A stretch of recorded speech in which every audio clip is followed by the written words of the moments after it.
अब पढ़ेंगे satellite. Satellite का मतलब है एक ऐसी बॉडी जो अपने से हैवी प्लैनेट का चक्कर लगाएगी।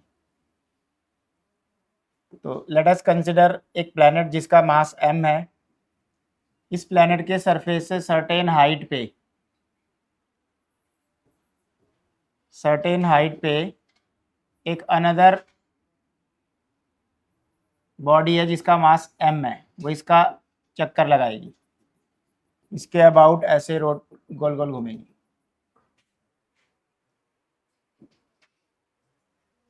तो लेट अस कंसिडर इस सैटेलाइट का वेलोसिटी जो है v है और ये b वाले पॉइंट पे है। a से लेके b तक का जो हाइट है वो h है।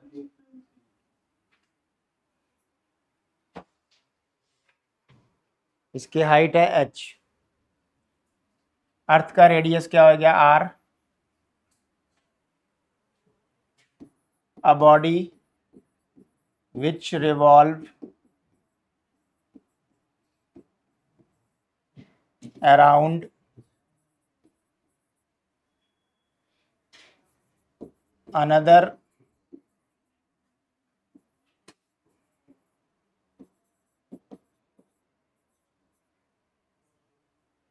another body of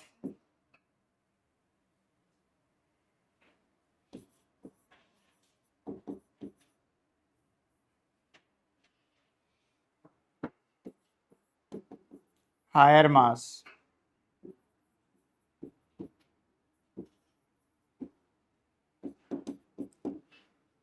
एक ऐसी बॉडी जो अपने से ज़्यादा हैवी बॉडी का चक्कर लगाएगी उसको सैटेलाइट बोलते हैं। जैसे अर्थ का चक्कर लगा रहा है सपोज करो मून, तो ये हमने अर्थ मान लिया और ये हमने मून मान लिया। h हाइट पे है अर्थ के सरफेस से और ये क्या कर रहा है, रिवॉल्व कर रहा है। इस वेलोसिटी से कर रहा है v को बोलते हैं ऑर्बिटल वेलोसिटी। सबसे पहले कंसिडर करते हैं capital M mass of earth, small m mass of satellite, capital R radius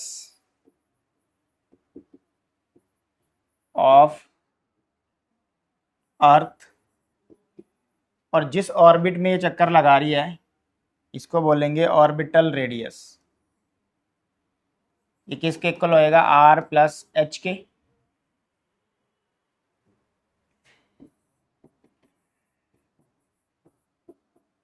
orbital radius.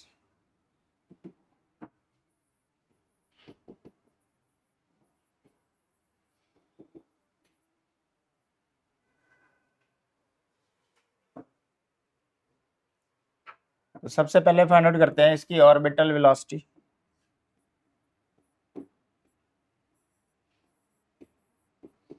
क्योंकि ये सर्कुलर मोशन में है तो सेंट्रीपिटल फोर्स लगेगा।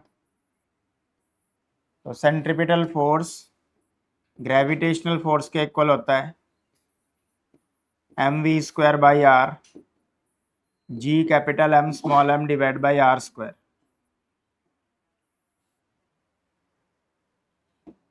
स्मॉल m कैंसल आउट हो जाएगा, एक r भी कैंसल आउट हो जाएगा, तो ऑर्बिटल वेलोसिटी का फॉर्मूला आ गया √gm/r।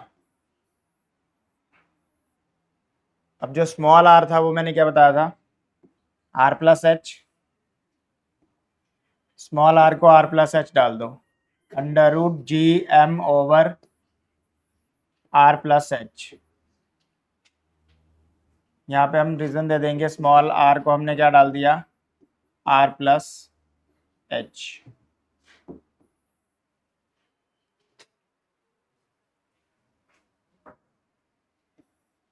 अब जो gm है उसको छोटे g की टर्म में क्या डाल सकते हैं, gr²।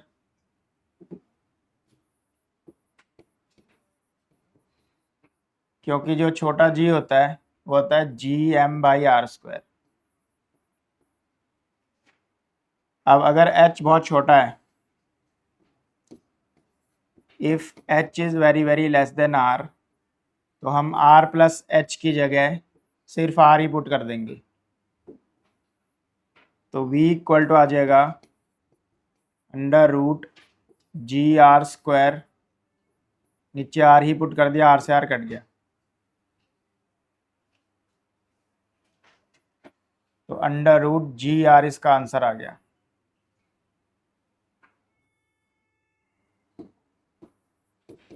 Another formula of orbital velocity.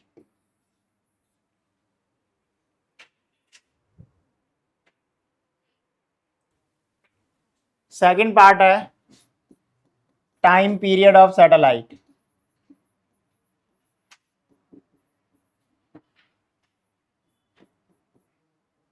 तो एक कंप्लीट राउंड लगाने का टाइम कितना होगा, वो टाइम पीरियड होता है। टी का फॉर्मूला होता है distance 2 pi R divide by velocity. Velocity हमने निकाली थी फर्स्ट पार्ट में, वो पुट कर देते हैं under root G M by R. तो 2 पाई आर ये ऐसे हो जाएगा reciprocal G M by R by G M हो जाएगा। अब जो 2 पाई है वो अंदर मल्टीप्लाई कर देना है, सिर्फ आर को, 2 पाई नहीं आर को ओनली। तो आर अंदर जाके स्क्वायर हो जाएगा, वहाँ एक आर ऑलरेडी है तो क्यूब हो जाएगा। फिर से हम जी एम को क्या पुट कर सकते हैं, छोटा जी, और कैप स्मॉल आर को आर प्लस एच पुट कर सकते हैं, जी एम को जी आर स्क्वायर पुट कर सकते हैं। तो small R is replaced with r plus h and gm is replaced with gr square.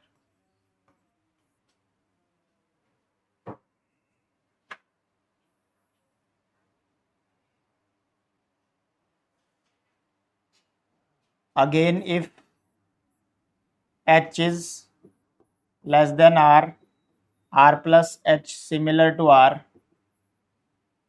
h को निगलेक्ट कर दो, 2 pi under root r over g बच जाएगा, एक r कैंसिल हो जाएगा।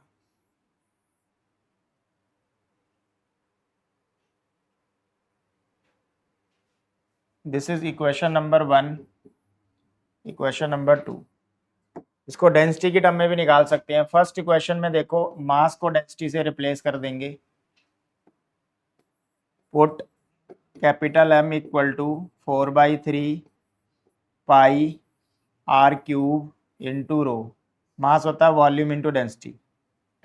इन इक्वेशन 1 जो फर्स्ट इक्वेशन थी उसमें रिप्लेस कर रहा हूँ।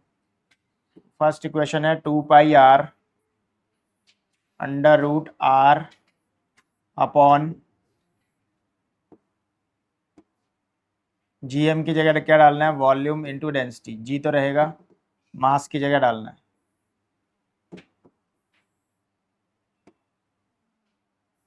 मास की जगह डाल दिया volume into density, 4/3 pi R cube into rho. Small R को अगेन अंदर लेके जाएंगे और 2 पाई को भी लेके जाएंगे। 2 पाई अंदर जाके 4 पाई स्क्वायर हो जाएगा, आर अंदर जाके आर क्यूब हो जाएगा क्योंकि ऑलरेडी एक आर वहाँ पे है रूट के अंदर। जी 4/3 पाई आर क्यूब इंटू रो, 4 से 4 कैंसल आउट हो जाएगा। स्मॉल आर को क्या पुट कर सकते हैं, स्मॉल आर को पुट कर सकते हैं आर प्लस एच। ये टाइम पीरियड चल रहा है, sorry. T equal to under root 3 ऊपर चला गया, पाई ऊपर चला गया, स्मॉल आर को क्या पुट कर दिया, आर प्लस एच का क्यूब, नीचे बचा G R cube into rho. Small R replaced with R plus H. Again if H is very very less than R, अगर एच छोटा है आर से, तो आर प्लस एच की जगह हम सिंपल आर पुट कर देंगे। तो ये आ जाएगा 3 pi R cube divide by G R cube rho. R cube से आर क्यूब कैंसल आउट हो जाएगा। So this is the time period in terms of density, 3 pi upon G rho. Time period of satellite in terms of density. Cube, यहाँ पे cube ही है, यहाँ पे cube ही होएगा ना, तभी ये एक पावर दो कट जाएंगी, एक बचेगा। हम निकालेंगे हाइट ऑफ सैटेलाइट।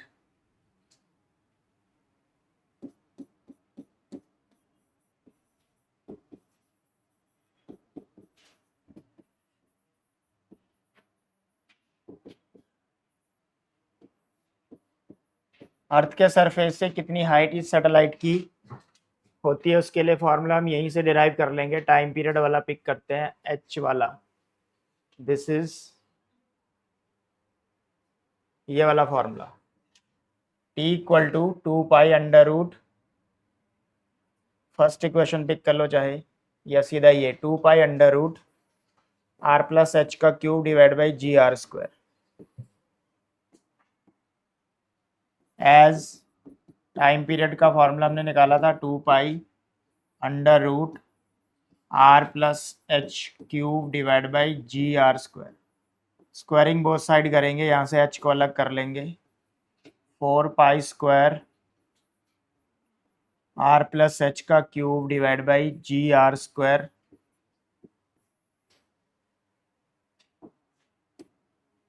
तो यहाँ से आर प्लस एच का क्यूब कितना हो जाएगा, G R square T square upon 4 pi square. R plus H cube उधर जाके क्यूब रूट हो जाएगा, जी आर स्क्वायर, और आर को भी हम डायरेक्ट उधर ले जाते हैं, तो एच आ जाएगा G R square T square by 4 pi square का क्यूब रूट माइनस ये वाला are.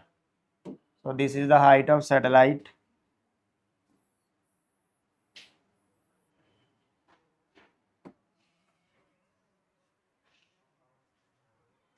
Now total energy of satellite.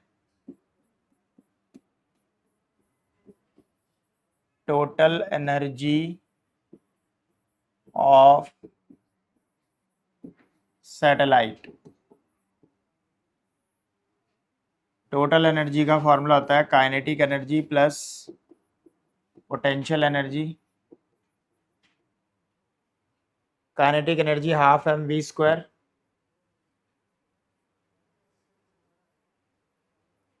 Plus potential energy हमने निकाली थी minus G M M by radius, orbital radius, क्योंकि सैटेलाइट की निकाल रहे हैं ना। वी हम निकाल चुके हैं, वी की जगह पुट करेंगे, ऑर्बिटल वेलोसिटी निकाल चुके हैं। सो हाफ एम वी का square under root G M by R, इसका स्क्वायर कर देंगे, minus G M M by R potential energy है। ऑर्बिटल वेलोसिटी हमने पुट कर दी है under root G capital M by R.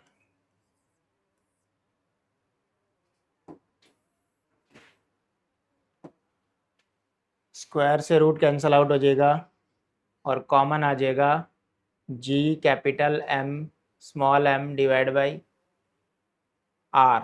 Common आ गया 1/2 -1 -1/2। So energy is minus G M M by 2r। This is total energy of satellite in this orbit.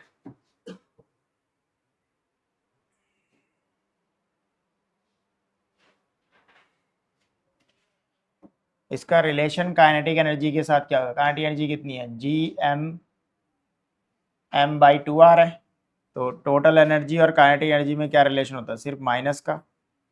This implies total energy is minus of kinetic energy.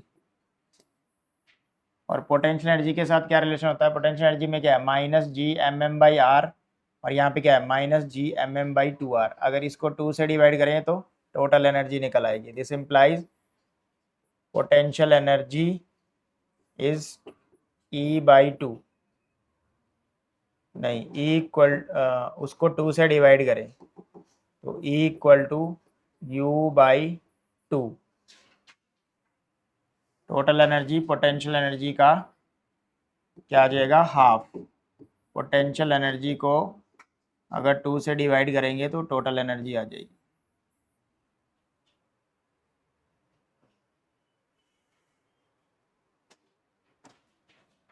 Now binding energy. Binding energy जो होती है, कितनी energy चाहिए satellite को remove करने के लिए या बाइंड रखने के लिए, कितना वर्क डन करना पड़ेगा उस सैटेलाइट को। Binding energy of satellite.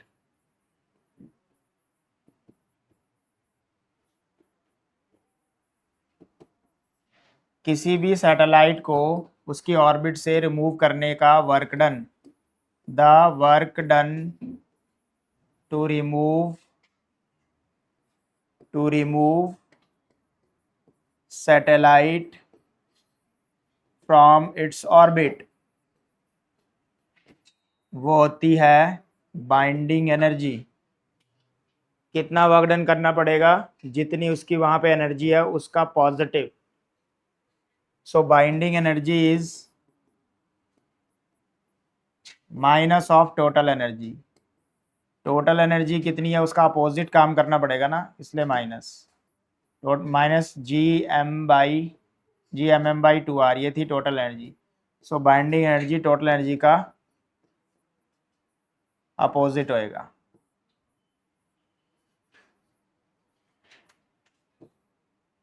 इतनी एनर्जी की रिक्वायरमेंट होगी।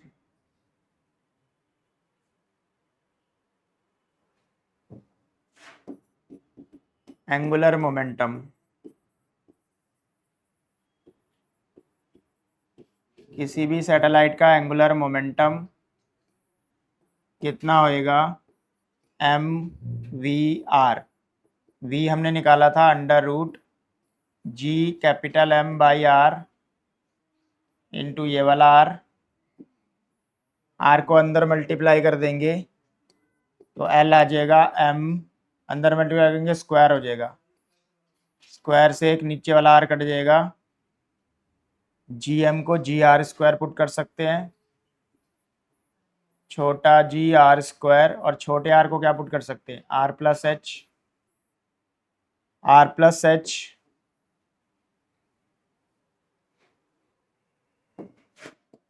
r के इक्वल होएगा अगर h छोटा है तो, r+h सिमिलर टू r। तो l आ जाएगा हमारे पास m, एक ये r हो गया, r³ हो गया, r³ में से एक r बाहर आ जाएगा, अंदर एक r बचेगा, क्यूब है ये।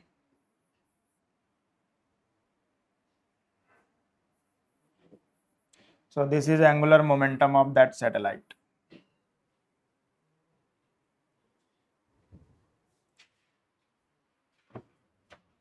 अब करेंगे एस्केप वेलोसिटी, इंपॉर्टेंट डेरिवेशन है।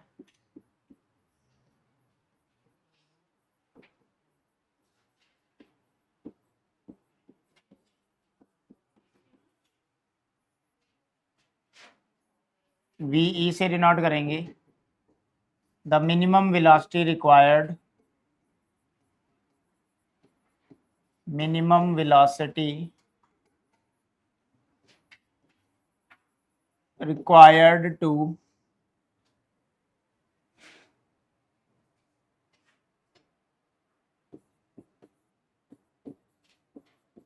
throw a body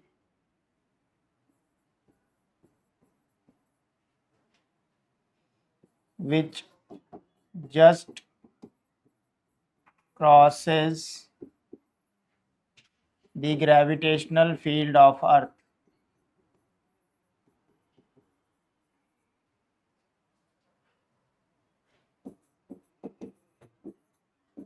किसी बॉडी को ग्रेविटेशनल फील्ड के ग्रेविटेशनल फील्ड से बाहर फेंकने की वेलोसिटी को बोलते हैं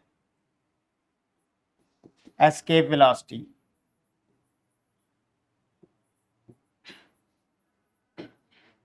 The minimum velocity required to throw a body which just crosses the gravitational field of Earth is called escape velocity.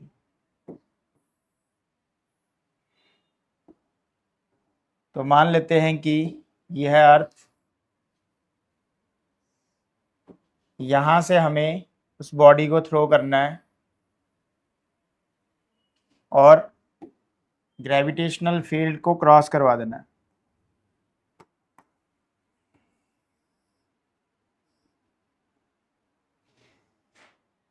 So let us consider the body is thrown from surface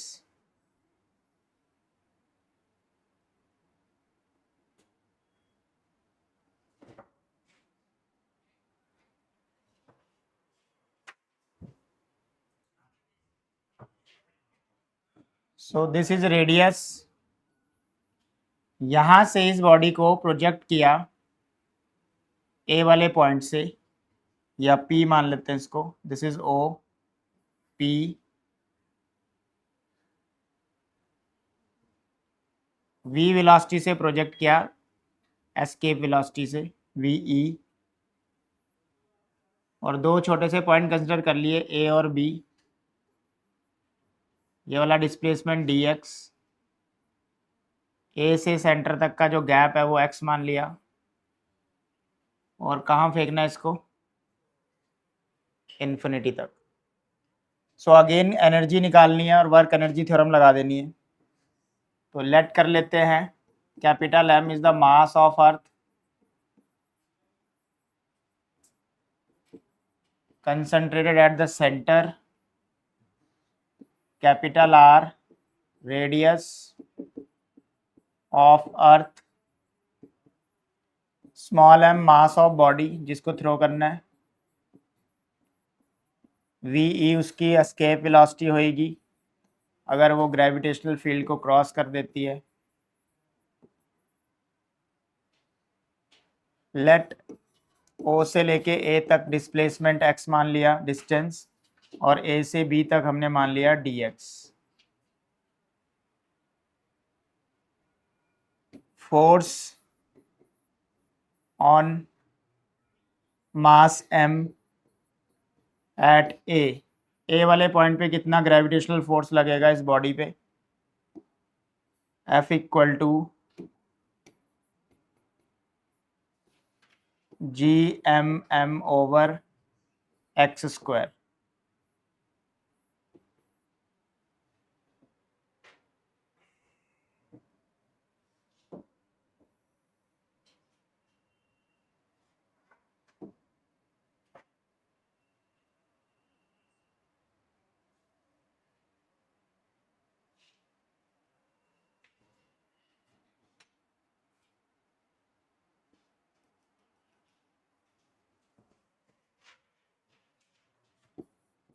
let dw be small work done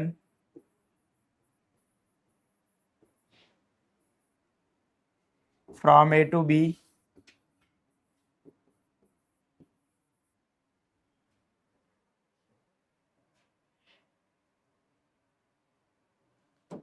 so work का formula होता है force into displacement.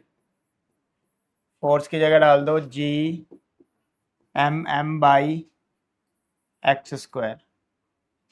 Displacement भी same direction में है इसलिए angle 0।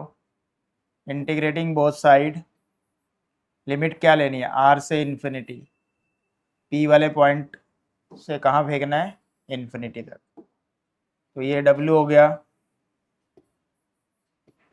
जी capital M small M बाहर आ जाएगा, एक्स स्क्वायर का इंटीग्रेशन -2 + 1 ओवर -2 + 1, लिमिट आर से इन्फिनिटी। नीचे वाला माइनस बाहर आ जाएगा, so this is minus G M M, X नीचे चला जाएगा आर से infinity, upper limit minus lower limit 1/∞ minus 1/r। So we get work done W equal to G capital M small m upon capital R। According to work energy theorem work done किसके equal होता है? Kinetic energy के change के। Work energy theorem, work done equal to change in kinetic energy. So half mv square must be equal to work done. Work कितना आया हमने? G M by R. Small M से small M cancel out हो जाएगा। So escape velocity we get under root 2gm by capital are.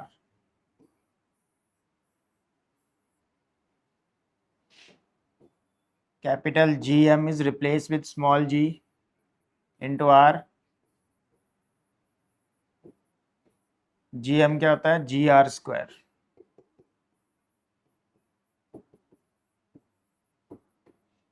एक R से एक R cut जाएगा। एस्केप वेलोसिटी का फॉर्मूला आ गया in terms of small G under root 2gr। इस 2 को छोड़ के जो अंडर रूट जी आर है वो ऑर्बिटल वेलोसिटी थी। So relation between orbital velocity and orbital velocity आया था अंडर रूट जी आर और एस्केप वेलोसिटी आया है under root 2gr। So escape velocity is under root 2 times orbital velocity. The relation between escape velocity and orbital velocity. अगर किसी body को अर्थ के surface से थ्रो किया जाए तो एस्केप वेलोसिटी की रिक्वायरमेंट होगी 11.2 किलोमीटर पर सेकेंड फ्रॉम अर्थ। तो वो ग्रेविटेशनल फील्ड को पार कर जाएगा surface of earth. Escape velocity does not depend upon mass of that body. तो सभी किसी मास कोई सा भी हो बस इतनी स्पीड देनी चाहिए 11.2 किलोमीटर पर सेकेंड तो वो ग्रेविटेशनल फील्ड को पार कर जाएगा।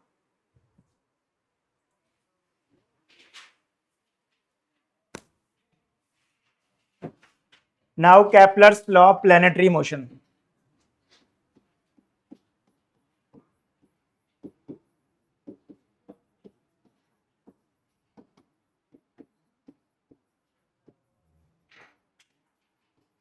केपलर ने प्लैनेट के मोशन के 3 लॉज दिए हैं। फर्स्ट लॉ है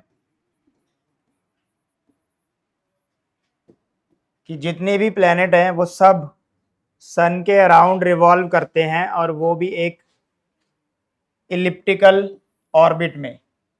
ऐसे ओवल शेप को इलिप्टिकल ऑर्बिट बोलते हैं। इसके अंदर 2 एक्सेस होते हैं। जो बड़े वाला है वो मेजर एक्सेस है और जो छोटे वाला है वो माइनर एक्सेस है। सन किसी एक फोकस पे सिचुएटेड होता है। फोकस इसके 2 होते हैं, यहाँ भी हो सकता है और यहाँ भी हो सकता है। दोनों फोकस जो है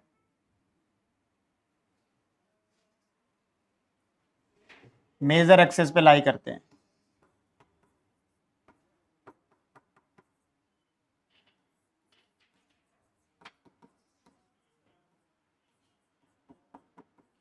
सो every planet around revolve around the sun. जितने भी प्लैनेट हैं वो सन का क्या करते हैं? रिवॉल्व करते हैं, सन के चारों तरफ चक्कर लगाएंगे और वो एक ऑर्बिट कैसी होगी? एलिप्टिकल ऑर्बिट होगी। ये जो डिस्टेंस है ये सन और प्लैनेट के बीच का है आर। ये है प्लैनेट जो सन का चक्कर लगा रहा है इट्स एलिप्टिकल ऑर्बिट में। So first law is every planet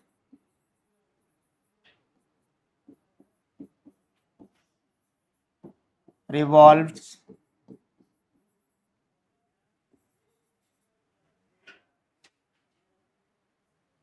around sun in an elliptical orbit।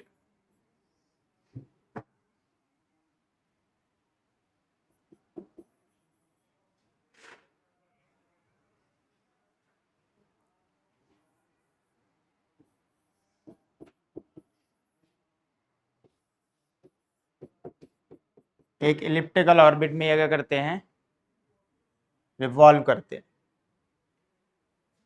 Shape जो है वो इलिप्टिकल है अकॉर्डिंग टू केपलर, कैसी नहीं है, सर्कुलर नहीं है। दूसरा लॉ क्या कहता है,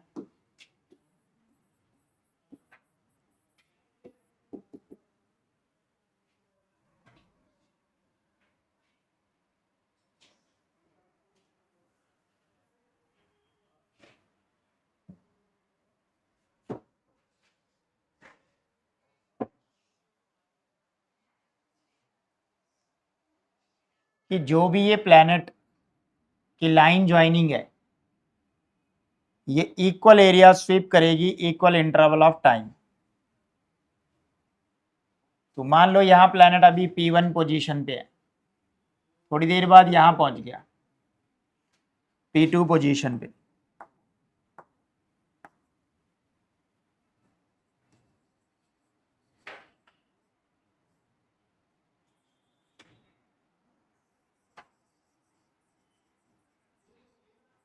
the line joining of planet from the sun sweeps equal area in equal interval of time. So let's suppose planet initially at point P1, कुछ देर बाद ये P2 पे पहुंच गया, तो जो ये एरिया है ये इक्वल होएगा सेम टाइम इंटरवल के लिए जब ये लाइन ज्वाइनिंग अगर ऐसे है या ऐसे है, मतलब ये दोनों एरिया सेम होंगे अगर टाइम सेम है। इक्वल टाइम पीरियड में इक्वल एरिया स्वीप करती है ये लाइन, जो किसको ज्वाइन कर रही है, प्लैनेट को।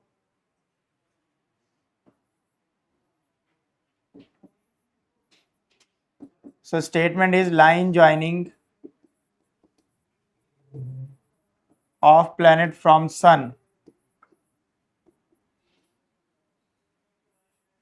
sun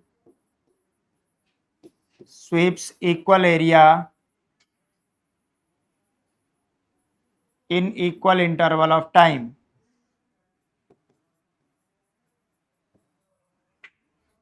Equal interval of time.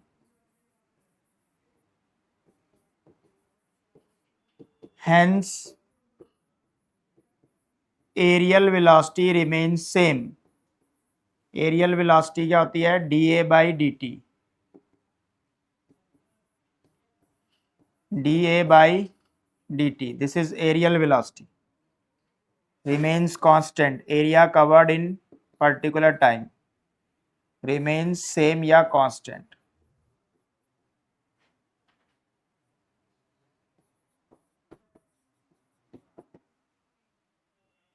The line joining of planet from the sun sweeps equal area in equal interval of time, hence aerial velocity constant.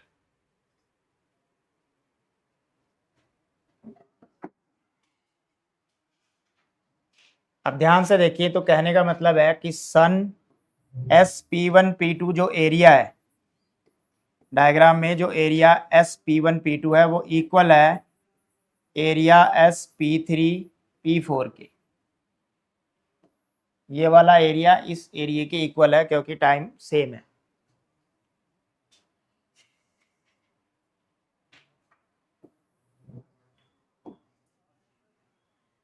अब देखा जाए तो वो जो आर्क है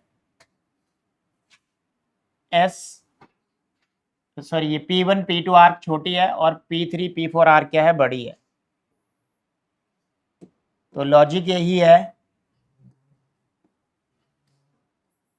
P1 P2 आर्क जो है, आर्क P1 P2 छोटी है किससे, आर्क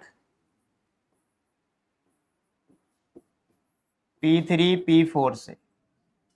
आर्क का मतलब लेंथ है, अगर इनको हम टाइम से डिवाइड कर दें तो T से डिवाइड कर दो, इसको भी T से डिवाइड कर दो, तो ये वेलोसिटी आ जाएगी P1 P2 की, और वेलोसिटी ये किसकी आ जाएगी, 3 और 4 वाले पॉइंट की। सो जब प्लैनेट सन से दूर है तो उसकी स्पीड v1 v2 है, और जब नजदीक है तो उसकी स्पीड 3 और 4 है।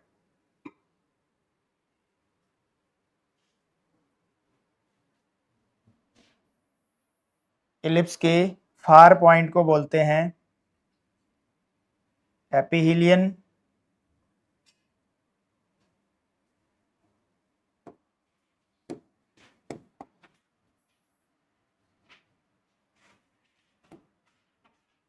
इलिप्स के फार पॉइंट को बोलते हैं एपीहीलियन, और नजदीक वाले पॉइंट को बोलते हैं पेरीहीलियन। सन के नजदीक वाला, सन के नजदीक वाला पॉइंट क्या होता है? फोकस के नजदीक वाला। The point which is closer to the focus is perihelion. The point which is away from the focus is ephelion.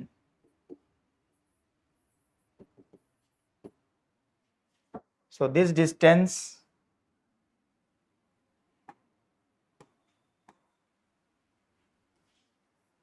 from sun is r1, this distance r2. Let us consider velocity at ephelion va and perihelion is vp. Since aerial velocity remains constant, क्या statement है?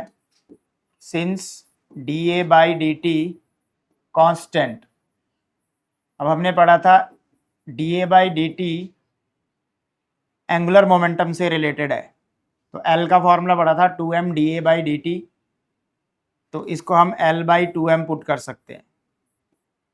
तो L by 2m क्या आएगा? Constant. कहाँ से put किया हमने? एक रिलेशन होता है, क्या रिलेशन था? L equal to 2m dA by dt.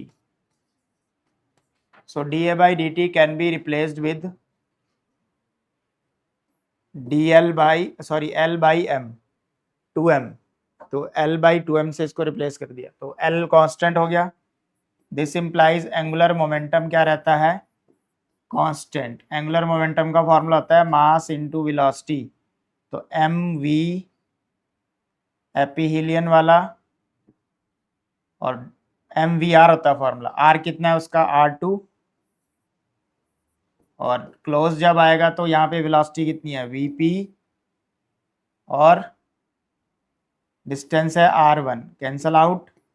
So this is the relation between velocities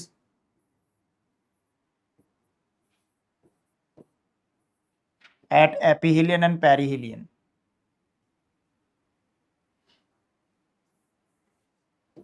यही रीजन है कि एरियल वेलोसिटी सेम रहती है, यही रीजन है। जब ये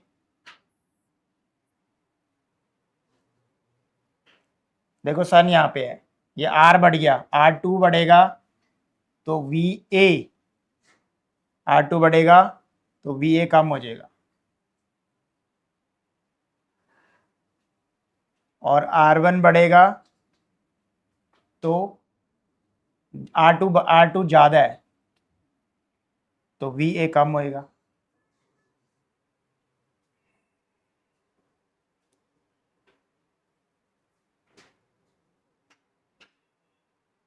यही चीज यहाँ पे प्रूफ हुई है। 3-4 वाले पॉइंट कहाँ है? सन के क्लोज है, तो वहां पे स्पीड क्या आ रही है? 1-2 से कम। So this is the relation M V R, aphelion पे, पेरीहीलियन पे आर पी r1/r2। तो आर्क जो थी ये बड़ी थी, ठीक है, तो इसका एरो इस तरफ कर दो, ये रिलेशन आएगा। बाकी ठीक है। Third law,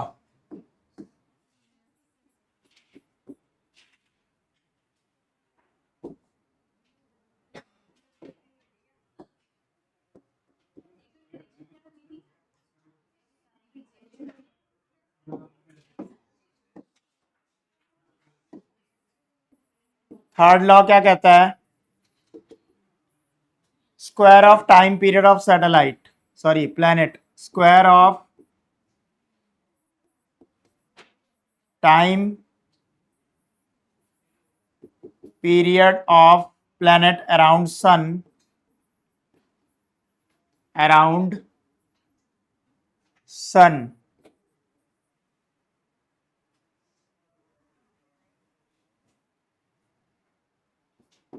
is cube of is directly proportional to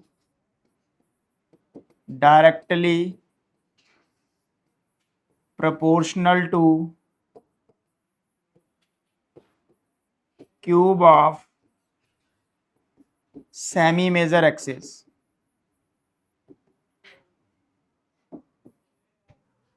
semi major axis का आधा, जनरली सन से ही उसी डिस्टेंस को लेंगे, तो T square is directly proportional to R cube, square is directly proportional to cube of semi major axis का distance जो है। साइन हटा के यहाँ पे लगा देंगे के। So this is the relation between T and are.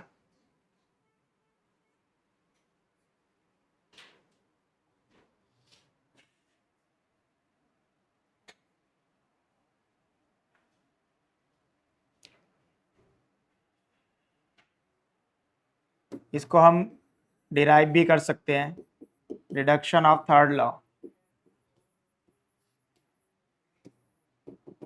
Centripetal force किसके इक्वल बताया था? ग्रेविटेशनल फोर्स के।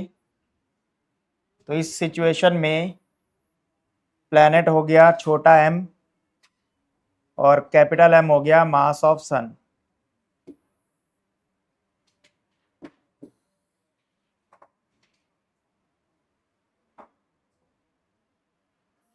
ये हो गया आर और ये हो गया M.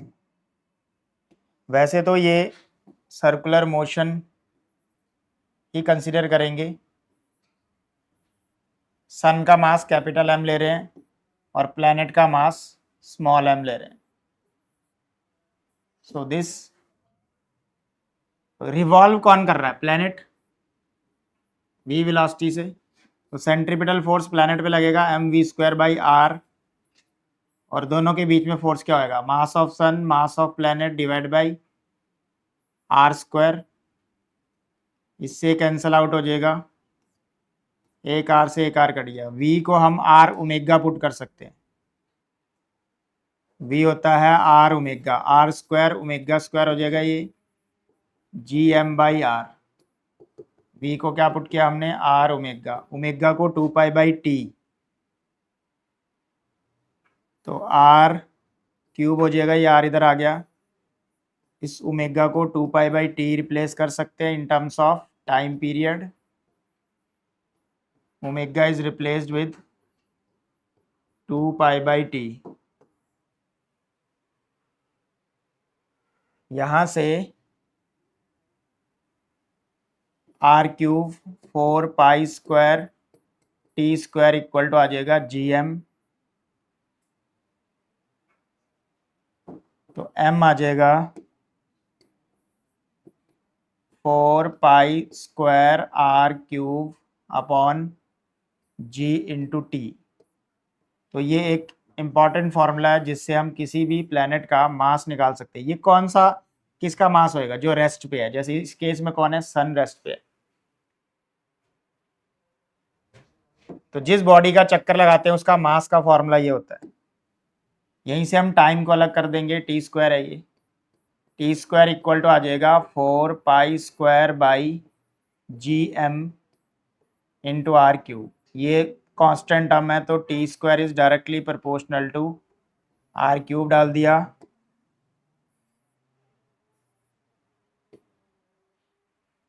t² equal to kr³ which is Kepler's third law, और हमने k की जगह किसको रिप्लेस किया? k कांस्टेंट है, यहाँ पे कांस्टेंट क्या है? 4π²/gm। So this is the deduction of third law.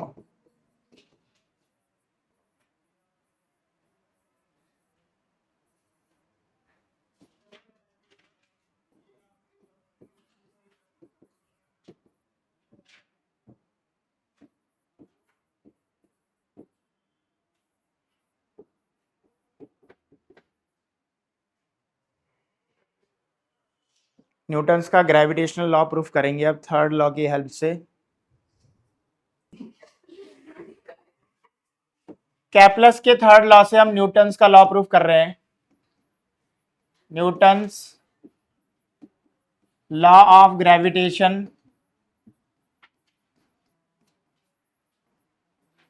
Bye Kepler's law.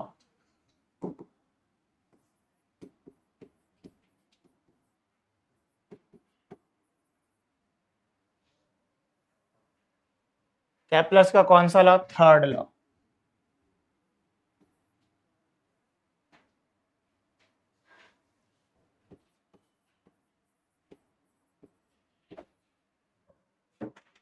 तो कैप्लर्स का थर्ड लॉ क्या है? T square is directly proportional to R cube.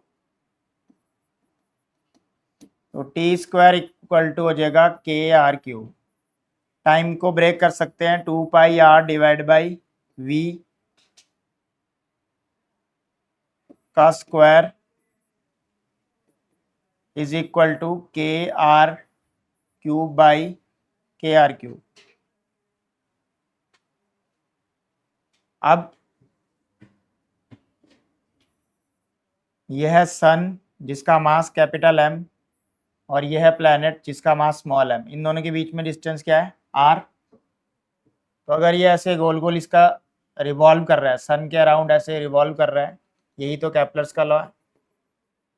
तो v वेलोसिटी से कर रहा होगा, तो वेलोसिटी इसकी कितनी होगी वो निकाल लेते हैं। This is equation number 1। As किसी ऑर्बिटल वेलोसिटी क्या होती है? ऑर्बिटल वेलोसिटी हमने प्रूफ की थी। ऑर्बिटल वेलोसिटी किसी ऑर्बिट में चक्कर लगाने की वो होती है under root G M by R. वो पुट कर देंगे तो 4 pi square R square upon V की जगह डालना, वी का स्क्वायर है तो ये रूट हट जाएगा, जी एम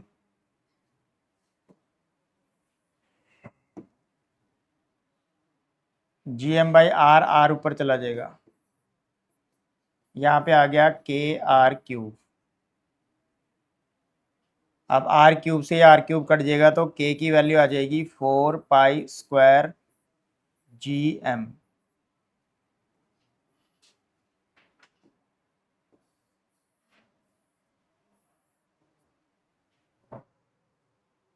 अब क्योंकि ये गोल गोल घूम रहा है तो इस पर सेंट्रीपिटल फोर्स लगेगा। तो सेंट्रीपिटल फोर्स का फॉर्मूला आएगा M V square by are.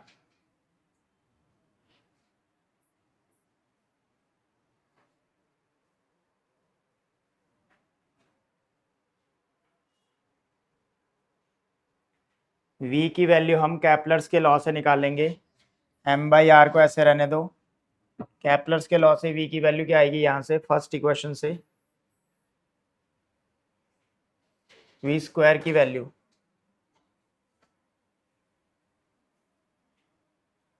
First वाली से मैं v स्क्वायर की वैल्यू डाल रहा हूँ। v स्क्वायर हो जाएगा के आर क्यूब, नीचे आएगा तो इसकी वैल्यू क्या बनेगी? 4 पाई स्क्वायर के आर क्यूब, नीचे आ जाएगा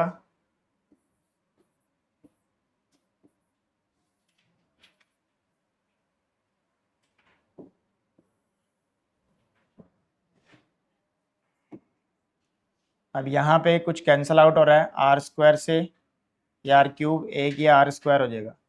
तो फोर्स हमारे पास कितना आ गया? 4 पाई स्क्वायर बाई के स्मॉल एम ओवर आर। और इस 4 पाई बाई के को क्या पुट कर सकते हैं यहाँ से? जी एम की वैल्यू क्या आएगी यहाँ से? 4 पाई स्क्वायर बाई के। This is equation number 2। तो 4 पाई स्क्वायर बाई के को हम जी एम पुट कर देंगे। So F equal to G capital M small M by, ये आर आर स्क्वायर था, आर स्क्वायर हमने क्या पुट किया है? जी एम की value, sorry 4 pi square by K की वैल्यू हमने जी एम पुट की है फ्रॉम सेकंड इक्वेशन। ये जो फोर्स का फॉर्मूला आया ये न्यूटन्स का लॉ है, which is Newton's which is Newton's law of gravitation. So Kepler's के लॉ को यूज करके हमने इसको प्रूफ किया। रिवर्स भी प्रूफ कर सकते हैं, उल्टा।